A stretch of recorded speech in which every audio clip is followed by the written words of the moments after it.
Good evening and welcome to Friday Vespers for August 14th. This evening we're talking again about prayer.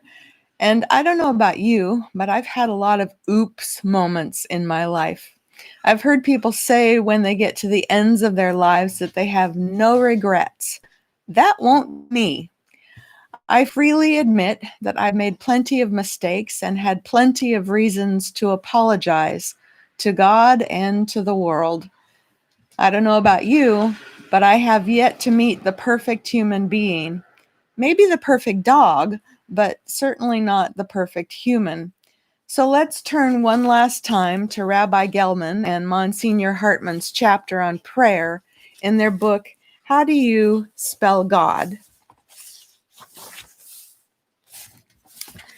Saying I'm sorry is one of the hardest things for some people to say. Some people must think that they are perfect and that they never do anything wrong, never hurt somebody else's feelings, never forget to do something important, and never mess up. One of the main reasons to talk to God in prayer is to help us learn how to say that we are sorry. Saying we are sorry in a prayer makes us remember that we messed up. Most oops prayers make us say the bad things we did right in the prayer so we can't dodge it. The oops prayers also remind us of the teachings of our religion about doing the right thing and help us to get a clear idea of how we should act better the next time. Maybe the most important thing that the oops prayers do is help us to get up the guts to face the people we have hurt and ask them to forgive us. When you say what you did, when you see how wrong it was, and when you try to patch up things with the people you have hurt, your life gets better. Making your life better is a very hard thing to try to do, but making your life better is the very best thing you can try to do. Religions help you to do it, and that is one of the big reasons why religions will always be around. One great oops prayer comes from Judaism. Jews have a holy day, fast day called Yom Kippur, in which Jews spend the whole day saying oops prayers, not eating or drinking anything, and trying to patch things up with God and with each other. When it comes to saying the oops prayer, everybody in the synagogue stands up and recites a long list of sins that all start out, "For the sins we have sinned against you, God, by..."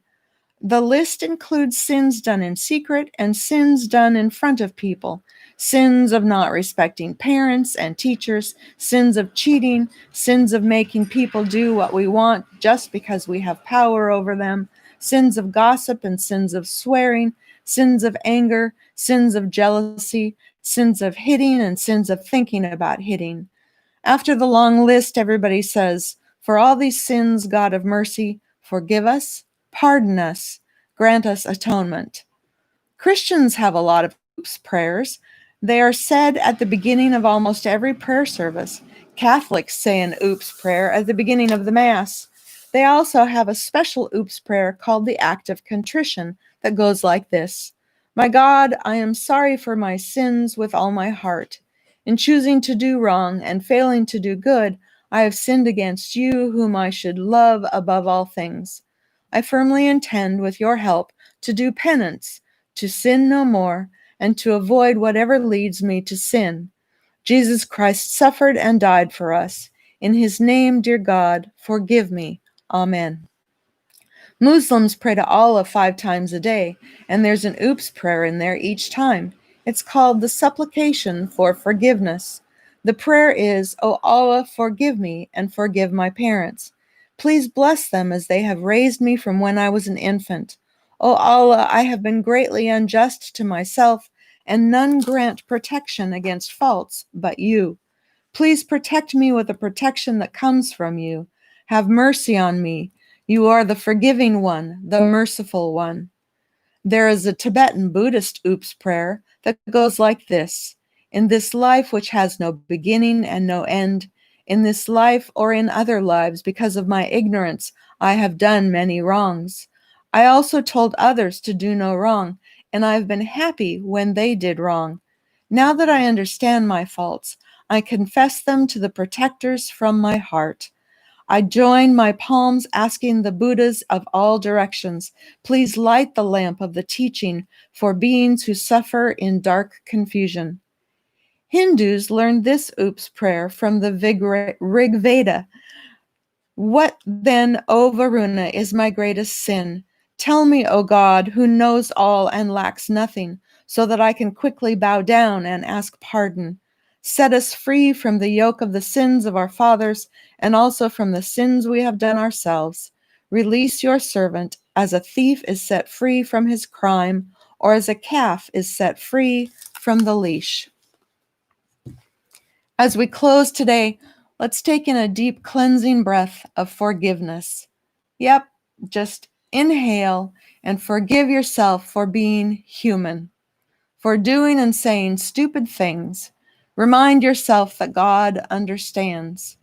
Breathe in Spirit, who will knock some sense into you, or at least breathe some sense into yourself, and help you speak more wisely and act more kindly in the future.